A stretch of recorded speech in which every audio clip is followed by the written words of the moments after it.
Michelle Obama candidly discussed her decision to skip Donald Trump's second inauguration. Now, we know that there ain't no love lost and there's not a sense of fondness between the two. So, I don't know how hard of a decision that was when it came to the actual event and missing that event and opting not to go.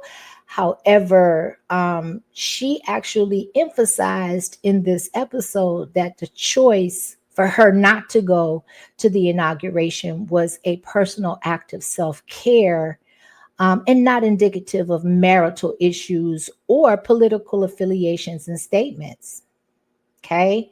She was very candid about that. She reiterated that throughout the podcast, and she went into depth as to why she substantiates that belief in that statement and that explanation of her not going. So this decision of hers reflects a broader theme in her recent discussions, right?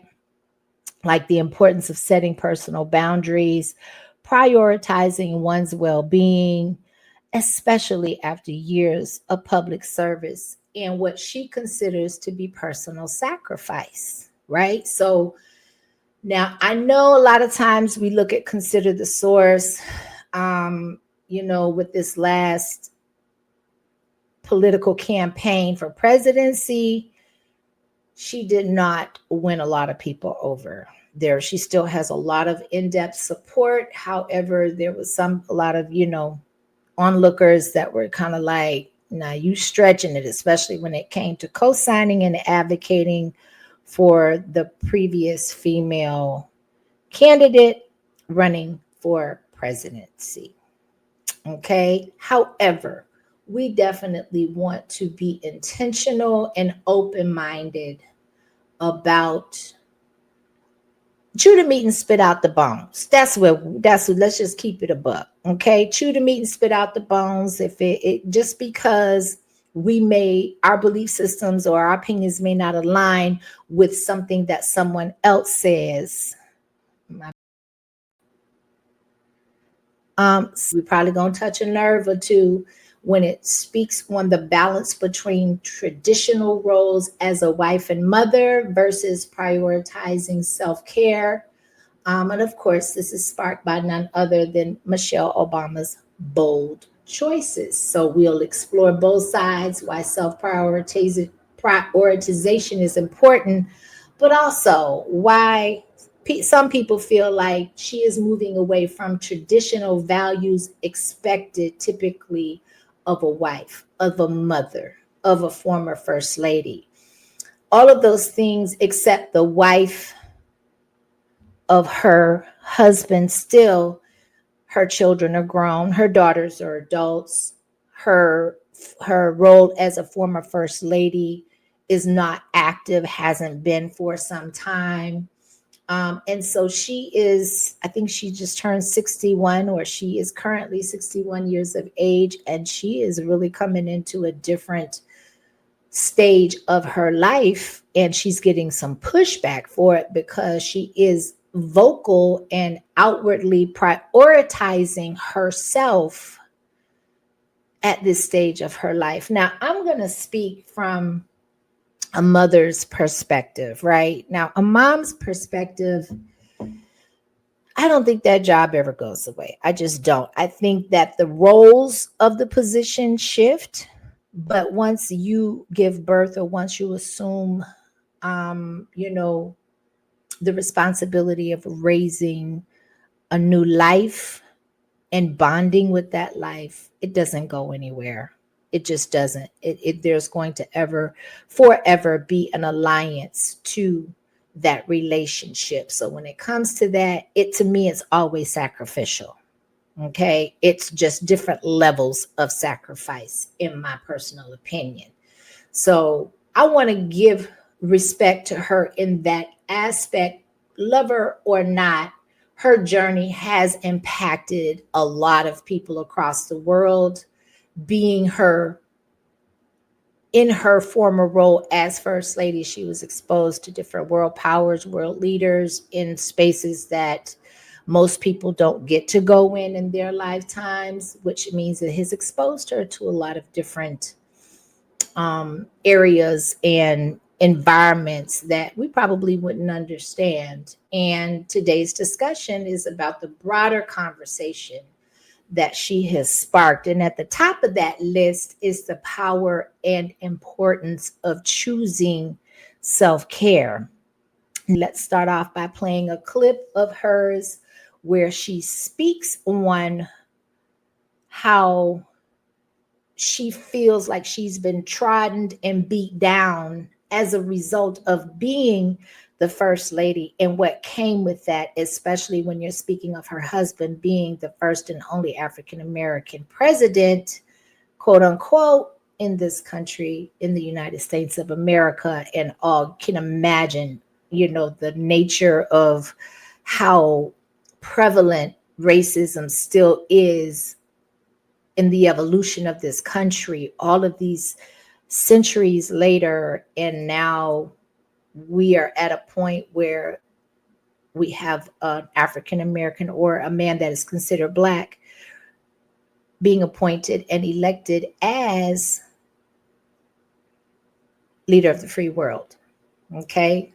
So with that, we're going to go ahead and listen to what she had to say. I think that's why it's important for us at tables like this, for women like us who do have a platform to talk openly about the challenges that we face, not because we are complaining, which we don't want to ever be complaining, but because we need to change. We need to turn that cycle on its head. And we have to talk about our stresses openly, And also, as Black women, we are so easily labeled as angry and bitter.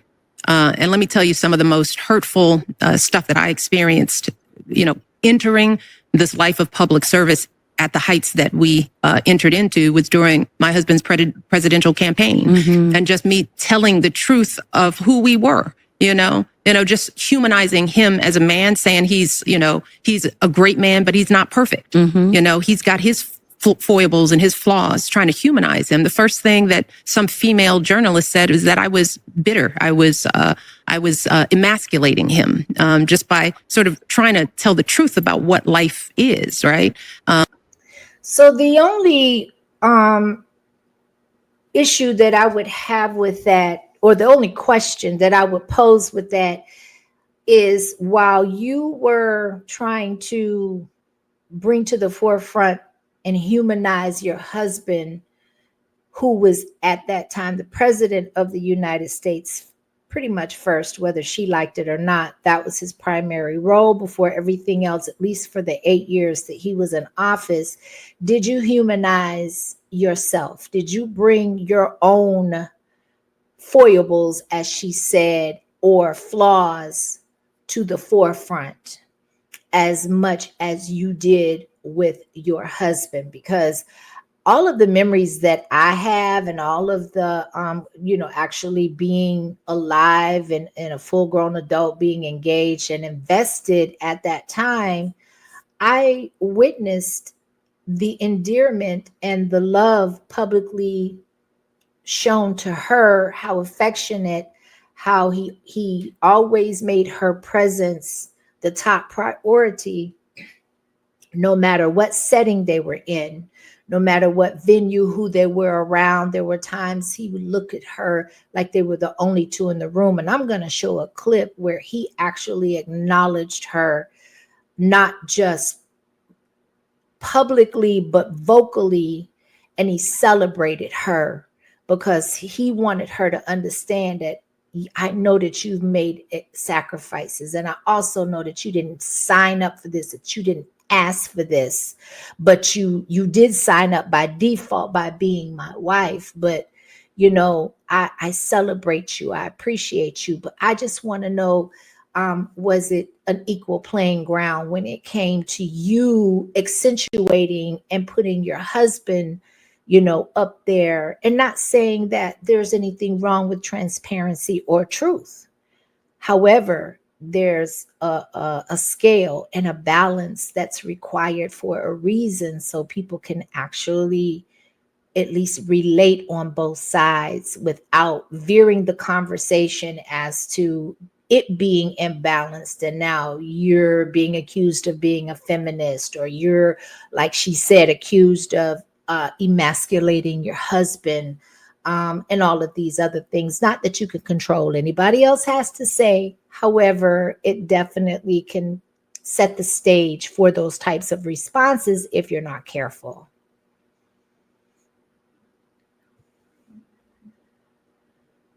And then you get labeled as angry, because you talk forcefully or passionately about something, even if it's in the context of great joy and pride. That the first label they put on us as Black women is that we are angry. And the irony is like, yeah, I am probably less light than many of my white female friends. I see that. Less light. Not liked. Light. L-I-G-H-T. Because okay, so I saw Kwame's live yesterday, and he had an interesting response to when she made this statement about being around her counterparts and around her white female friends, and how her disposition is what she called less light, right? And Taraji and her brother were like, can you clarify a little bit? Basically trying to get her to say, listen, what does that mean? And so she was very specific, and she said, I think I feel more burdened by the world than they do.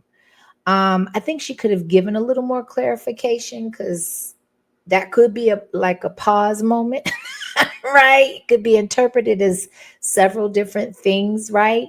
However, we can't ignore the fact that there is a certain sense and burden of responsibility that is attached. Like she said, there is a stigma when it comes to angry, bitter Black women, when it comes to angry, bitter baby mamas. Baby mamas are addressed more culturally to Black women and Black mothers than it is in any other race. All of these negative connotations, when words have power, if they are incorporated into the regular vernacular of conversation and it's normalized, it's like it just rolls off the tongue. Nobody questions it. Nobody, goes for correction on it. Recognizing that words do have power, these things are going to land into the subconscious, and before you know it, it becomes a cultural norm, right? So we can't skip that. We can't just gloss over that like it does not exist.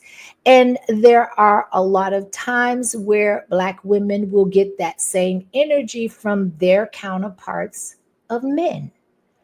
Now, we can flip that same coin on the other side. That's for another conversation. I just want to recognize it as being a situation where it can be reciprocated, and the same rules can apply to a man feeling that way about his woman. But we are speaking of women, Black women in particular, being associated with seriousness, bitterness, angry, competitive, narcissistic, things that do not align with the core family foundational principles, right? So we have to keep those things in mind. We can't just gloss over them as if they are minute. And I think that has been one of her points and her talking points in wanting to get the message across, is that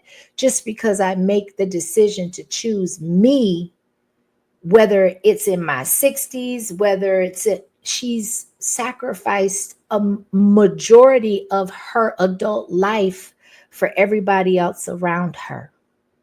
So now, in the ripe and seasoned age of 60, she's very transparent by saying, this is where I am. This is how I feel. And before I leave this earth, this is what I hope to experience, because I know what all of that other stuff feels like. I know what all of that other stuff looks like. I say this a lot. I mean, I see the difference in some of my white female friends. I see a lightness, an ability to be in the world and see what's going on, but still be not as burdened about it as I think I am. You know, I think that what I see happen in the news, you know, the assault on immigration rights, the challenges that face our community, the inequality, I think it burns at me in a different way. Because it affects you. Yeah. It affects your children. Yeah. It affects you. Yeah. So imagine. So, you know, when it comes to the word burden,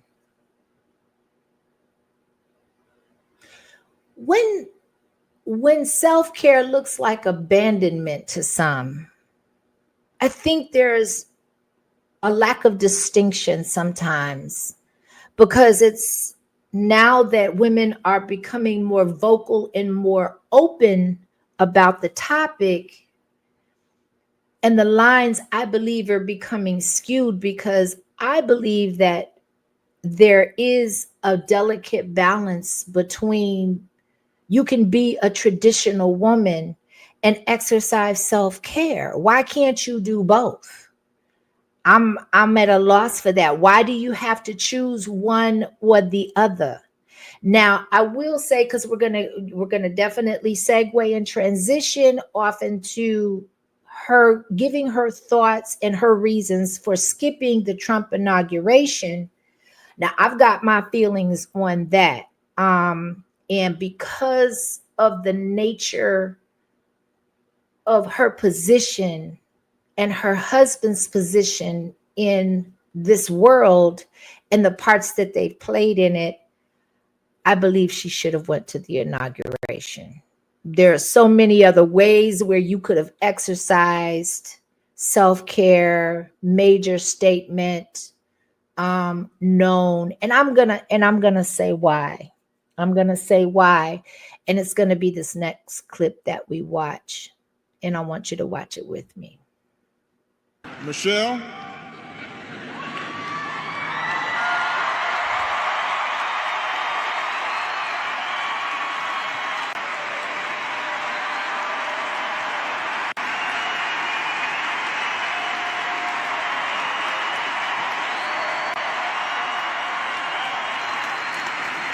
Michelle LaVaughn Robinson, girl of the South Side.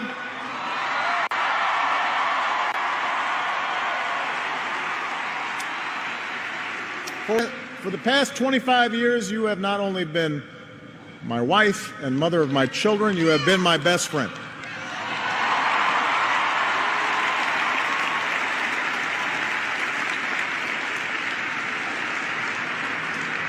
You took on a role you didn't ask for, and you made it your own, with grace and with grit and with style and good humor.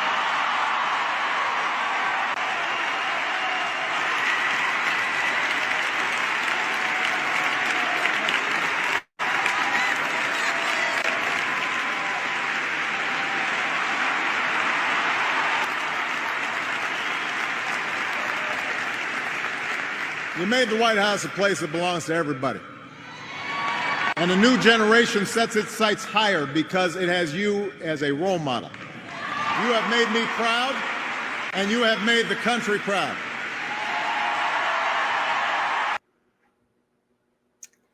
Now, I'm going to say, I haven't seen any other sitting presidents give that kind of acknowledgement to their wives. I'm not saying it doesn't exist. I haven't seen it. Yes, he said her whole name. He said her entire name. Now, as a former first lady, I've always felt like she represented more than just herself. Again, he said, this is not a role that you signed up for. But through her tenure of being first lady, I saw nothing short of her symbolizing and exhibiting dignity, resilience, as well as leadership, right? Those are just my personal opinions. Now, I know it's a tightrope.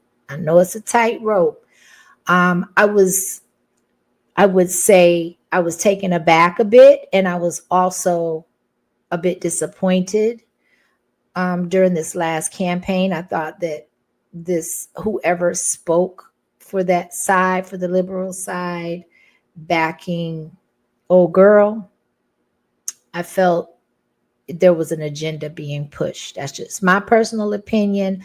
I felt there was a lack of authenticity, and it made me question some things. But I can't submit for other people to chew the meat and spit out the bones if I don't do it for myself. So I definitely understand, and I acknowledge that he definitely has publicly over and over and over again, whether some people, particularly men, may look at him as being emasculated by her, or that he just loves his wife, and he, behind closed doors, their lives are going to tell a story that we will never know, that we will never be privy to. We definitely have to acknowledge that, and we have to be aware of that. So with that being said, when you speak of the balancing act, right? She speaks on being a wife, a mother, a public figure, and all of those things have required nothing short of sacrifice. But at what cost? Is her reflecting and speaking out about it now publicly? Is it her being bitter? Is it her having regret? Or is it her just acknowledging her truth? What she's done, where she's been, what she's given, how much of her has she given? And then now she's blessed, because to me, to live beyond 60 with all of the things that are trying to take everybody out, even though she is a former first lady with a lot of access and resources that most of us are not privy to. However, when it's your time, it's your time. But not to belabor the point, if she's in her 60s and she is just now saying, okay, this is what I need. This is where I need to be in my life at this point. And in order for me to own it and to step in it and to be authentic to myself, I need to express this. And she chose her platform to do that in. And that should not be an issue. However, yet to some, she did not and does not and has not, to a lot of people, been looking as if she is holding same to those traditional values that she has absolutely exemplified through her image and through her behavior and through her role in being Barack Obama's wife. Where do we go from here? How does she make her peace in order to seek a different level of peace that didn't align with her duties and her sacrifice as a wife, as a former first lady, as a mother, as an educator? Because she did educate while she was in the capacity of the White House with her family, right? So definitely want to just make those points. Now, in order for her to do that, she's had to face the challenge of saying no. And she discussed the difficulty that many women face in declining obligations due to expectations of society. Now, she emphasized that learning to say no is a vital skill for maintaining personal health and authenticity. And that can be a lesson that can be taught and learned and exhibited by everybody in many different situations from any angle. The power of no is and can be astounding, and it can be a complete sentence. No means I'm not talking about this anymore. That is my final answer. We cannot discount the power of that. And if that's why it's so difficult for a lot of people to say it, because it's so absolute. It's so final, or it should be final. So I would love for there to be a conversation started in the comments. Drop a comment below. How do you feel about Michelle choosing herself? Have you ever been criticized for putting yourself first? If you enjoy honest, balanced conversations like this, make sure to like, subscribe, and hit that notification bell. I got more real talk coming soon. I appreciate everybody, and I'll see you next time. Peace.